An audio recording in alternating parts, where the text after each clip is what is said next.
Welcome back, the gifted back again. So excited. I'm your host, the one, the only, the ETCW World Heavyweight Champion. Of the world, Craig. Shit, not just the city, the world. Your boy, the Jersey Jackass B.C. Hit me up on all social media at real Jackass B.C. RELJCKASS B.C. And sitting next to me, you know him, you love him, Quad X at Move the Joystick. That's right. We're here for another episode of The Gifted. I don't know how many more of these we have until the winter finale. I was really hoping that the preview would say, like, 2 episodes left or something like that. So, we're just going to enjoy the ride for as long as we can as we lead up to the holiday season. But it is, it's exciting to be back and to finally be talking about The Gifted again. Yeah, interesting episode. It's interesting. I didn't like it. Like, there were too many plot holes, but it was an interesting episode. Yeah, there were some plot holes. There were some timeline issues with this 7 months ago. Yes. So you want to start there, I guess? I guess we go ahead. I guess because the A storyline is pretty much just getting to know Lorna and a little more of her backstory. Right. And it's told through various flashbacks that go from 7 months ago to all the way back to when she was a child. Right. Where we meet her aunt, who she stayed with, who I know. I know that actress. I've seen her before, and for some reason, I cannot place it. Driving me nuts. I've been trying to look it up. I can't find it anywhere. If I could just get her name, I know it's going to hit me. I know someone's commenting down below right now, letting me know, hey, stupid, it's Rob. This is who it is. And Thanks, I'm going, Rob. Oh, yeah, that's right. Okay. Which, by the way, before we really get into it, I love that we have 2 X-Men toys. Yeah. That's it. Well, that's actually not it. I actually have a lot more X-Men toys. Move them on over. No, because if you move Cyclops, it takes like 30 minutes to make him stand again. It's a very, very intricate setup. If you move any one of them, Cyclops will fall. So if I, flicked your entertainment center, would it fall? Not just Cyclops. Literally everything. A lot of them would fall. Okay, Godzilla would fall. No, not Godzilla. Godzilla is sturdy. T-Rex over here, not sturdy. Interesting. Did not guess that. His leg is ripped pretty bad. What'd you do? And I was a kid. Okay, makes sense. Gotcha. So what's actually holding him up is his tail is wrapped around the back of it. Okay, gotcha. All right. Catwoman over here would definitely fall off. I can't even make her stand. She just sits on top of the Dr. Pepper. Yeah, she's sitting on a Coke can. Dr. Pepper. Dr. Pepper. And it's a can. It is a Justice League Batman Dr. Pepper. Oh, nice. That's why it's with the Batman stuff. Right on. So right on. X-Men. Yeah, that's what I had. Yeah. They were movable. So, this episode was called The dreaM. Yep, capital M. That's right, capital M, not the Velveteen Dream, although that would have been amazing. That would have been interesting to see. Would have been really cool. Yeah. Anyway, so, you're right. So it starts off with the flashback of 7 months ago. We're not going back all the way to when she was a kid yet. We're starting 7 months ago. And already it starts off on a really weird note because for some reason it's Marcos and Lorna are laying in bed and they're talking about the baby and the baby that's coming and talking a little bit about Lorna's childhood and her father and stuff, and it just brought up the question of, hold up, when the hell did this happen? Because in season 1 Marcos finds out that Lorna's pregnant when Lorna is in prison, and then when she comes back, they're pretty much doing something all the time, trying to get away from Sentinel Services. Until the moment where they're like, "Oh, I'm choosing a different side." The only way that I will and explain this is that at some point they have to sleep. All right, so this is just one of those nights at the end of stuff where they're in their room and she is being uncharacteristically bubbly. Very bubbly.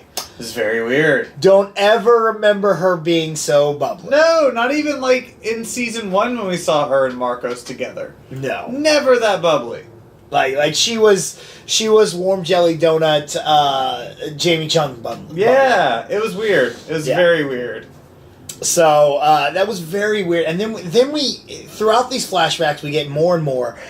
We go back even when she's younger and seeing her growing up with her aunt, and we see a gift from Magneto. Yeah, who we still can't say, but we are getting so close. Seriously, it's at this point where it's like it's on the tip of my tongue. Like someone's gonna crack and just be like, "Yeah, that's Magneto." Ah, damn it! It was like, not that bad mutant. Yeah, I swear to God, it's like Pee Wee Herman's secret word of the day. You know that nobody's allowed to say. And someday someone's gonna be like, Magneto is gonna be like, "Ah!"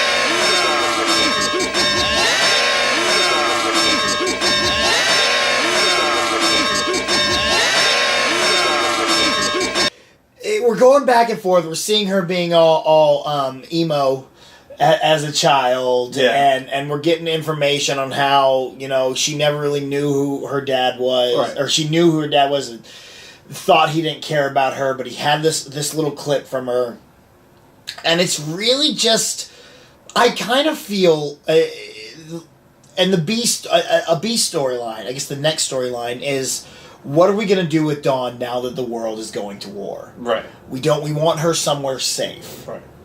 And I feel this entire episode was set up because the writers are like, we have a kid and we can't do a lot when there's always a kid. Like, what do we do? And I feel like they're like, we got to do something. Let's get rid of the kids somehow that makes sense. And I feel like this was a filler episode. Very filler. So that we could get rid of the kid. Yeah.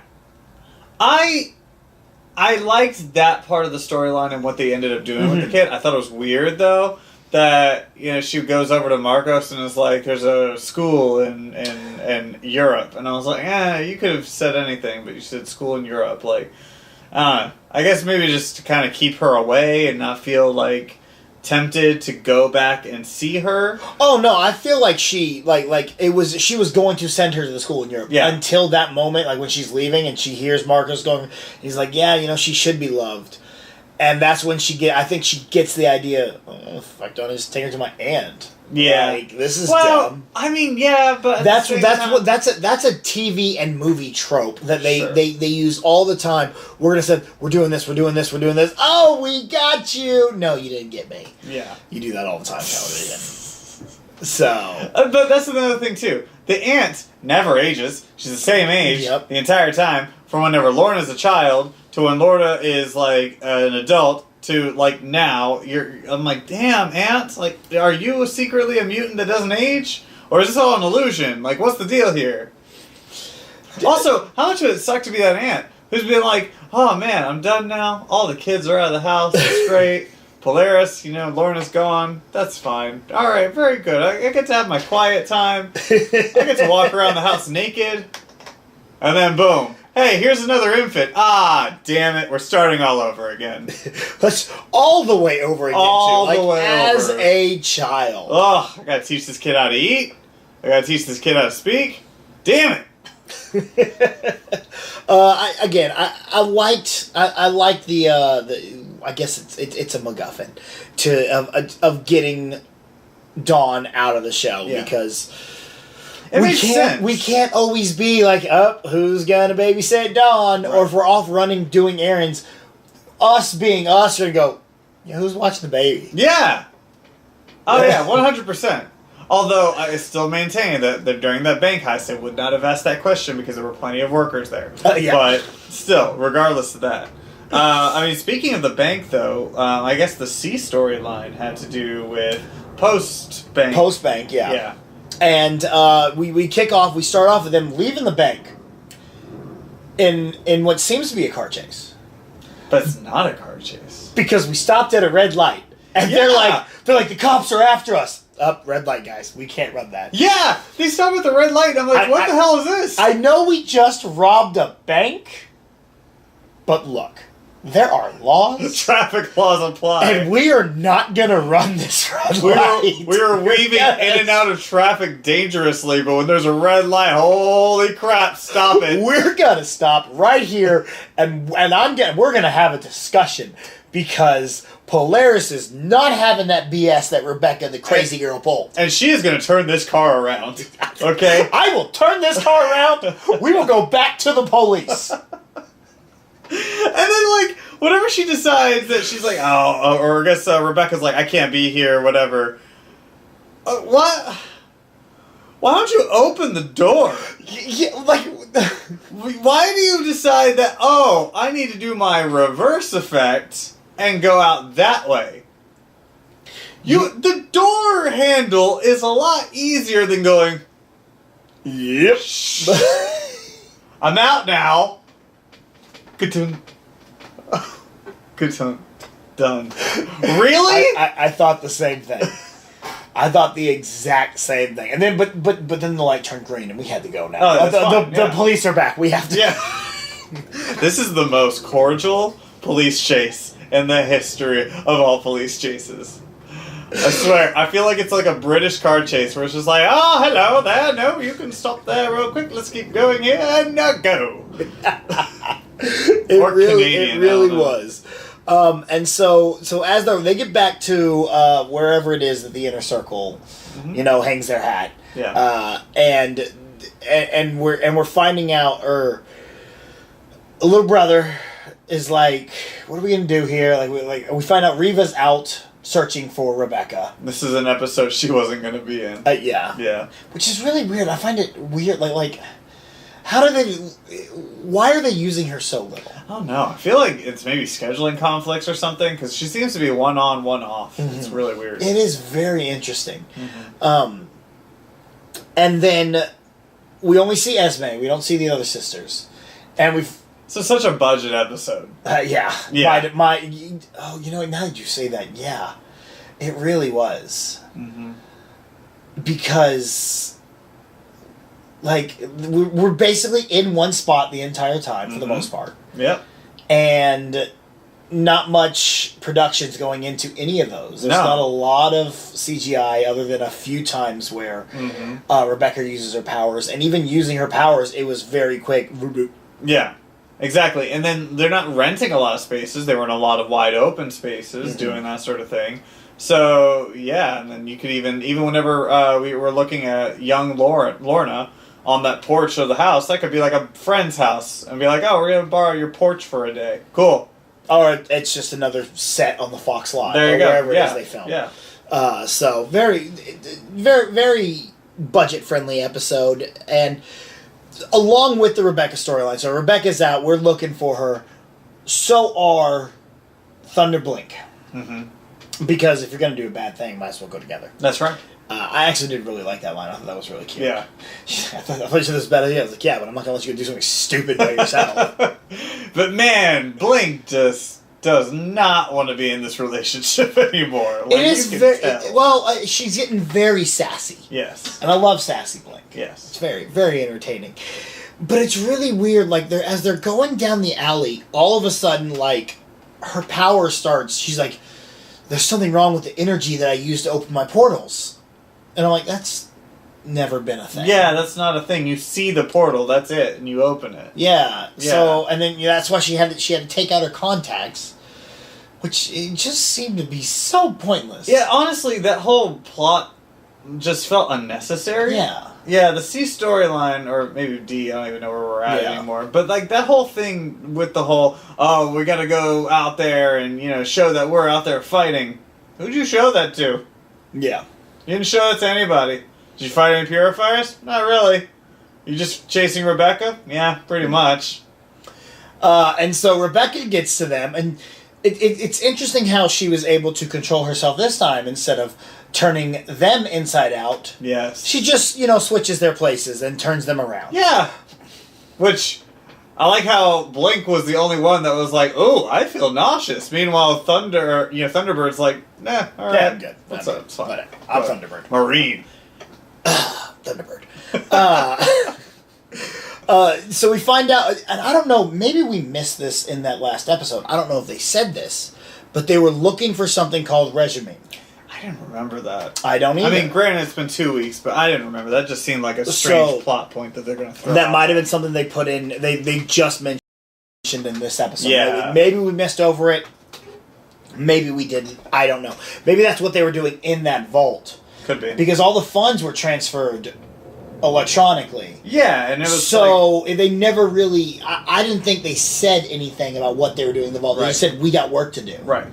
So maybe I missed it. Maybe that's just the work they were doing, and we're just now telling us, the audience. Yeah, and I like how at the end of the episode it's like, hey, I found some information on where it is, and it just so happens that their headquarters are in D.C. Yeah. Headquarters can't be in, like, Maryland? I mean, they're, like, at least a little bit further away. Well, I mean, I'm okay with that, because it's like, well, that's why the Inner Circle has set up their home base here. So they probably knew that was there, and they were looking for something else that has to do with them here. Yeah. So, what regimen does, I don't know. I don't know if that is a mutant property, if it's an X-Men property. I'm not sure. Curious if it has something to do with that lab that Mom and Dad are at. That's right. Let's go over to our E storyline, I guess. I don't know where we're at anymore. We've got Dad to this place where his father's old assistant is like the director. Yeah. This thing. Yeah, you had an issue with this. I did. Because they get there, they walk into the lobby, and, you know, we have our extra who is like, yeah, I need some more information, man. You gotta tell me why you're over here. And, for some reason, like, we've got Reed who's standing there and he's talking to the security guard. He's like, oh, well, I'm here to see this woman because, you know, my father was this person. And suddenly she's walking down the stairs and she goes, Reed? My God! I thought I'd never see you again. I recognize you even though it's been 20 years and you're an adult now. I would never recognize someone if they were a child to when they are an adult.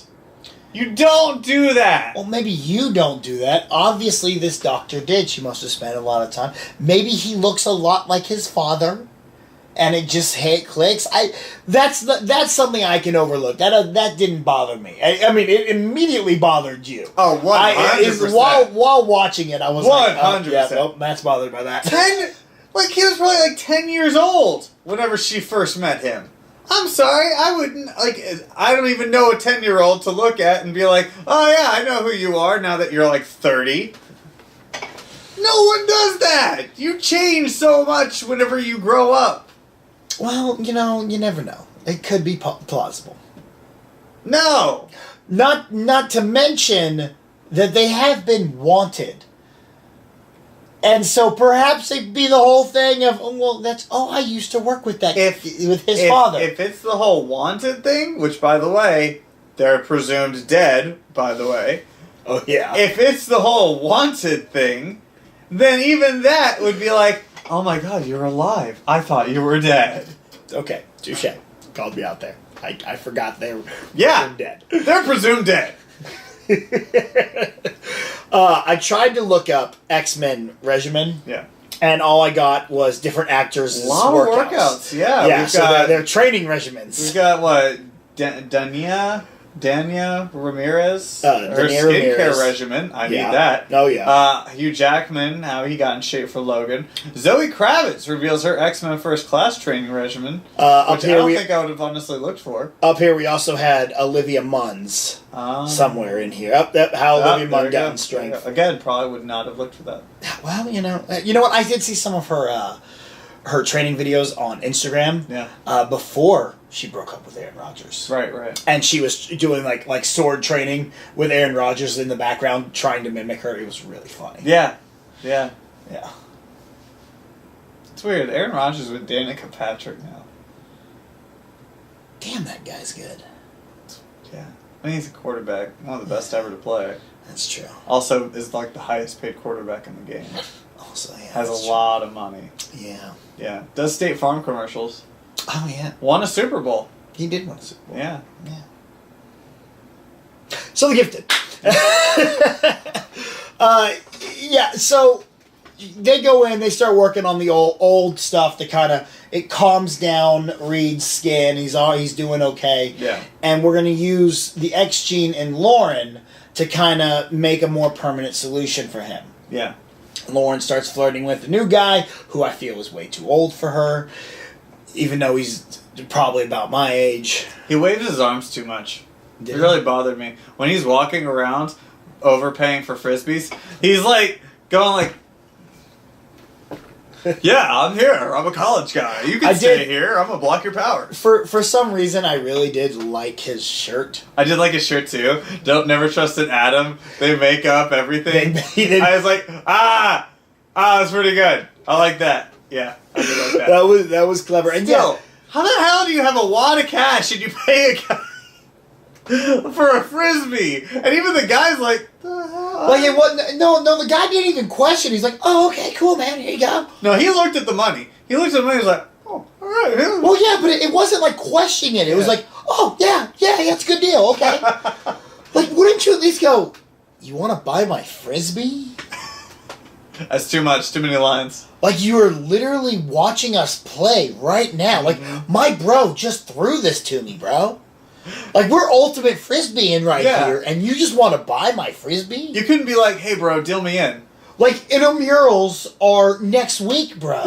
Like, we got to practice for the Ultimate Frisbee Championships. Yep, that's true, man. That's an important thing. And you could have been like, hey, man, give me a toss, and then boom, and then you throw it to Lauren, and then she'll giggle when she gets it. Do not. Look, she has a cute giggle. She giggled when she got a Frisbee. It was cute. Okay? You just... I want to throw you a Frisbee and see if you giggle. I'm not as cute as her. I'm just saying. I'd be the bro, like, yeah, bro, ultimate Frisbee. Yeah. And then the cute girl comes in, and she's like, oh my god, Frisbee. No. Alright. We need a girl here so I can throw a Frisbee at and just see if they giggle. This is an experiment we need. You know, I don't think you should throw Frisbees at women, alright? Why not? I mean, you can Frisbee them, you can toss them to them, but don't throw them. That's violent, bro. Bro, it's 2018. Throw. Look, you Frisbee it. Okay? You throw it. No, you don't. Throwing's like throwing. Like you're doing something violent. Like you're going to throw it at her. Like I'm going to throw something at you. Like Tron it, bro. Tron it. Way off course. Eventually, we find out that what we're doing is creating a cure for all mutants using Lauren. Yes. And Lauren's just like, all right, well, yeah, keep going for now. Let me think about this. Yeah, she was really considering things for a minute. And, like, I was thinking, maybe that she's thinking, like, oh, wait, I don't want my powers taken away. I don't want everybody's powers taken away. But Dad needs his powers taken away. Yeah. All right. Take as much as you want, I guess. Which we then jump over to Brother, who felt the needle. Yeah. And we find out that the Von Struckers were almost worked as one mind. Right. Like almost a hive mind. Like in a way, yeah. Yeah. So that we're getting a little more explanation of the link here. Mm-hmm. And as soon as they said that, it gives you that little close-up of Lauren, and you're like, oh, she knows what she's getting to learn what's going on here. Yep. And then we finish out the episode with a very different music montage. Yeah, it was too lighthearted. I liked the music. I thought it fit nice, but as it's going, as it's flashing between all the different storylines, and they're wrapping up those storylines for this episode, Polaris is making her Magneto helmet, which again doesn't seem like it fit. Like I feel like we needed like a dun dun dun dun. dun. Yeah, would have been nice to have that extra. And then she walks up and she's wearing it. She's like. Dun, dun, dun, dun, dun. I didn't mind it because it very fit this show. Yeah. So I think it worked in there that way. Instead of like, I just want to live. I just want to love you. I'm not gonna lie. I marked out as soon as we saw it. I was like, oh yeah, cool. Yeah. But at the same time, Magneto wore the helmet. So Professor X and other telepaths couldn't read his mind. Right. And it covered the whole dome. Now, again, okay, you can suspension of disbelief. You could say, if she has it on, it's covering. It's going to work. Maybe. So, but who's she worried about reading her mind? Oh, the Cuckoos. But she's cool with Esme. Not the other two. But the other two haven't ever showed any issue with them going to her or in her think she trusts the other two? But there's never been, hey audience, she doesn't trust them because they do this. The only one that ever did it was Esme. Right. I'm thinking that it is as much of a fashion statement as it is a precaution, but I think we're kind of going 60% fashion statement, 40%. I think we're going 90%. Yo, she's Magneto's daughter, and we're gonna say his name. I'll just place it in there again. You're so excited right now about that. I am. I'm so glad I came up with that. Yeah. So, all right. Now, overall thoughts here. I do think, like, was it last episode that I thought was weak, or the one before? Yeah, last episode. Yeah, because they have been building to this. Yeah, I thought this one was pretty weak too. I did too. I think we're kind of. I didn't hate the last episode as much. There were some parts, but I think this is the weakest episode for me, and it had a lot to do with the continuity of everything, and just the overall like unnecessary storylines. Like it almost just seemed like we needed to throw people in there just so they could do something, and it just didn't seem like it was a really great episode. We got no KKK purifiers. No, we didn't get anything like that, which I'm happy about. But at the same time, I did find it weird that we see a newscast going on and we don't see Homeboy who runs the purifiers. Mm-hmm. I thought that was odd. Yeah. I'm like, why are you going to introduce him in the last episode, and we're not going to continue that? Like, that just didn't make sense to me. And really, that's something you could have recorded. Yeah. And just put that up there and just be like, the mutant blah, blah, blah is happening over here. Okay, cool. He's still in the world. He's kind of got that eagle eye on everybody. No, we're going to throw in some random old dude? All right. Mm-hmm. Okay. Definitely weird. Did we miss out? Were any other characters like any other storylines that not in this episode at all? I think we touched on everyone else. Yeah, I think we touched on just about everything. So it was really just what's his Tobin? What's his damn name? I don't know who you're talking about. The dude with the purifiers that was part of the. God! Now you got. I know, right? And Tucker, not Tucker. Turner. There we go. Wow. Not in for one episode and we forget his whole name. I know, right? Yeah. My issues really, negative-wise, her just open the door. Yeah. Just open the door. Open the door! Like, why? Let me just reverse it. Why? Other issues... Let me reverse this gate, too. I don't believe in using my hands. Other issue is me not being able to still know who that damn actress was. Yeah, that's bothersome. Yeah. I feel like you're going to learn it soon. I know, it's going to happen as soon as we finish recording. Yes, it's absolutely going to happen. But yeah, I don't know. What about you? Any other like major negatives? Again, the time difference, and that the flashback, and also the fact that this was the first episode where we just decided to time jump the whole time. Mm-hmm. And I don't know. I didn't quite like it. It almost just seemed like they were like, whatever. We can make our own rules. We'll just do whatever we want. Yeah. You know, almost like someone's like, hey, no. We've set it up to flashbacks are in the first 5 minutes, and they're like, yeah, whatever. We can do whatever we want. And so then they just decided to throw it all in there. So that, and then why did the metal thing turn green? Because Polaris is green. I mean, magnetism doesn't change the color. Well, when you stretch it, the metal warps and changes. Yeah. Decolors. So it goes from deep red to green. It decolors emeralds. And defigures, and then she used some pressure to combine it, and it brought out the emerald you don't of know it. Anything about science? That's pretty scientifically how it's done with the meshes and the bending and twisty turnies. Nope. And psychological color blindness. My God. I want you to go teach a seminar. Please go teach a seminar. Totally will do that. Yes! I can teach. There's just a lot of things that I had problems with. It was a weak episode. It really what about positives, Matt? What did you enjoy about this episode? We got to see the dog, so that was cool.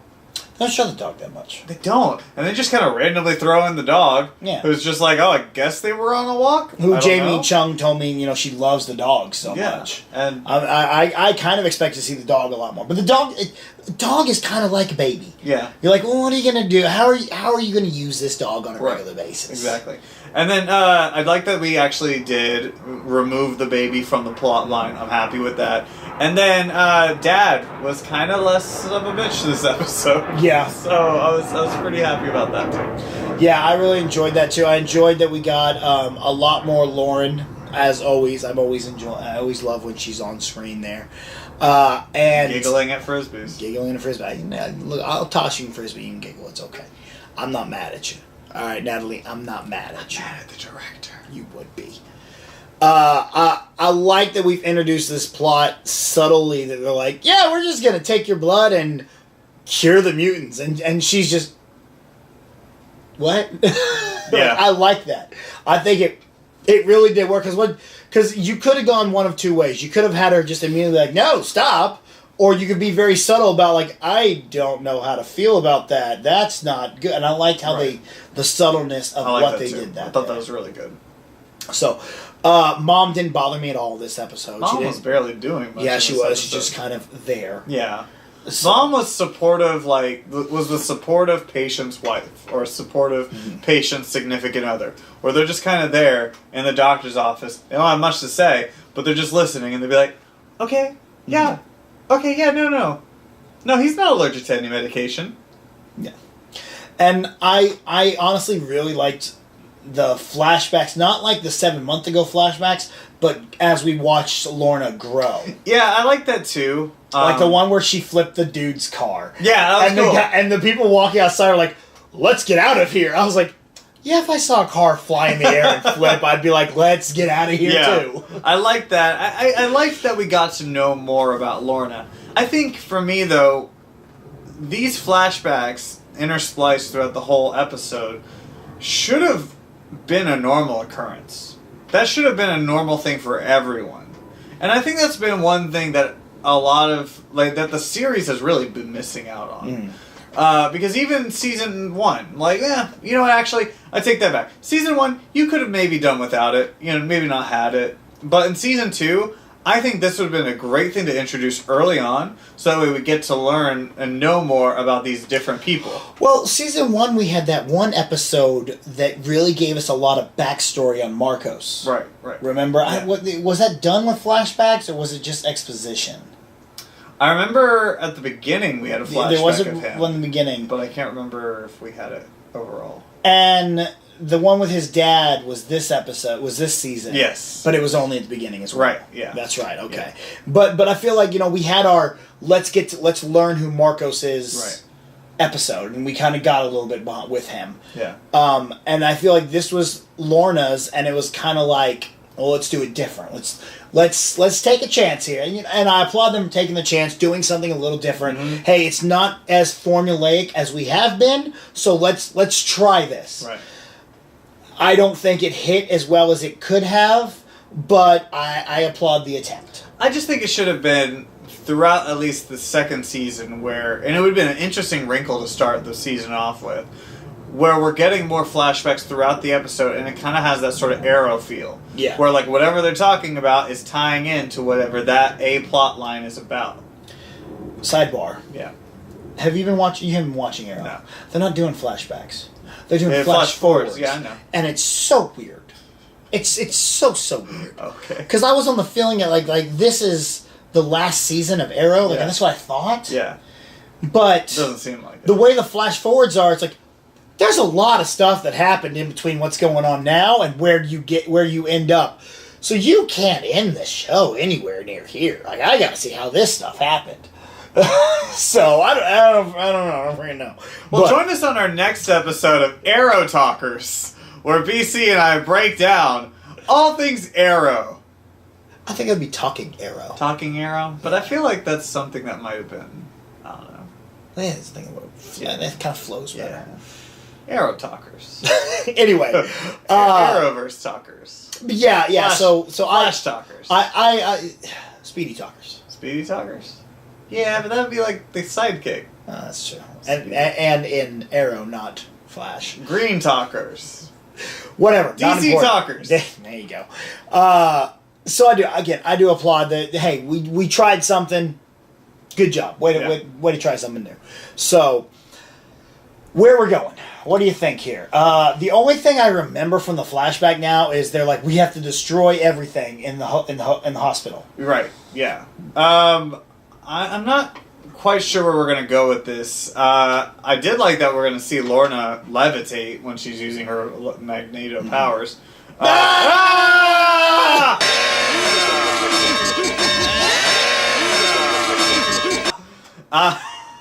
So stupid. I put it back in. I know you did.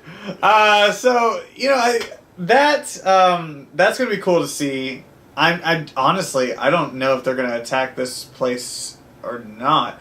I think it'll be interesting to see if Lauren has a dream and ends up talking to her brother, and her brother's like finds out about this, and eventually, they go over and take out the hospital to try to take out the drugs. I think what we're gonna do. Well, I feel that they're going to. This is gonna be one of the things that Lauren's gonna tell her parents, "Hey, this is what's going on," and they'll be like, "Oh no, we can't have that. We got to destroy this place right now." And it's like as they're leaving, they're gonna destroy that place. And I think as we keep going, we're going to get to our fall finale. Is going to be this regimen thing. Regimen? Yeah, regimen. Of them going into this place and getting whatever it is we need to get there. And it's going to be some kind of cliffhanger or something there. Yeah, could be. But I feel like we only have maybe 3 episodes left, I would say, because, we're last week of November, first week of December, second week of December, third week of December. I think we'll only have the first 2 weeks of December. I bet we have 2 weeks. But normally they would say, like, there's only 2 episodes left. Yeah, but that's not of the season. Right. Like when we get into spring, they're gonna be like, there's only this many episodes left of the season. Look, The Walking Dead will tell you when there's 10 episodes left before the winter finale. Yeah, but that's The Walking Dead. They're a bunch of assholes. Damn. I hate The Walking Dead. I really do. It's so dumb. There's only 3 episodes left. Their writers, episodes left. Their writers have no idea what they're doing. They're just like, hey, what happens on the next episode? I don't know. We're gonna write it as we go. Works for Lost, and Lost is a national treasure. Season 1 was amazing. The rest of it was trash. I loved Lost. You shut your mouth. You would. They were on purgatory the whole time. I think. I don't even know where they were anymore. But it was amazing. Oh, anyway, but that's how I think see us going. See, Lauren, Mom, and Dad are gonna destroy this campus. Everything's gonna burn.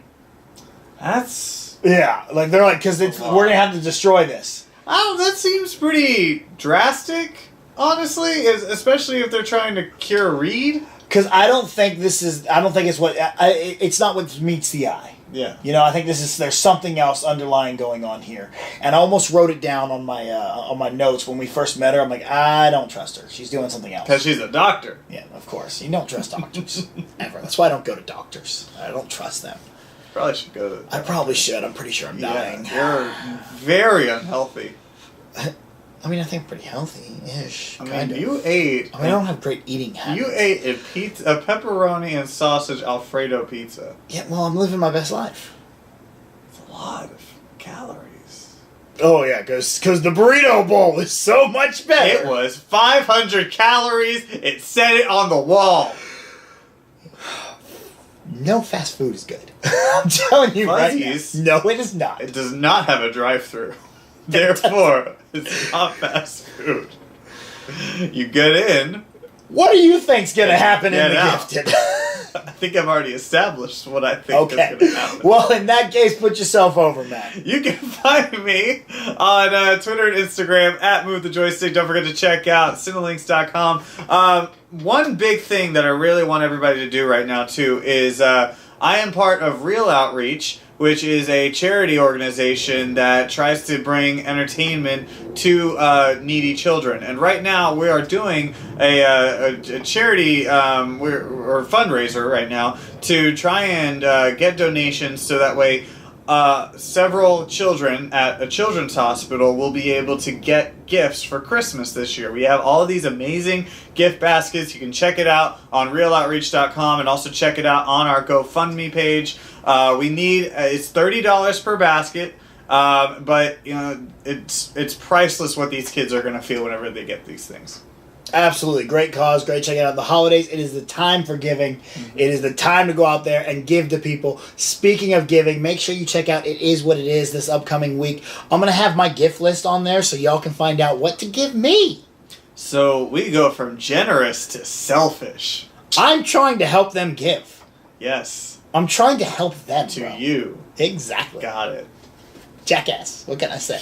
Hit me up on all social media at Real Jackass B.C. RealJackass B.C. Thank you so much for checking out this episode of Gifted Talkers. We'll be back next week following the Gifted for more Mutant Talk, X Talk.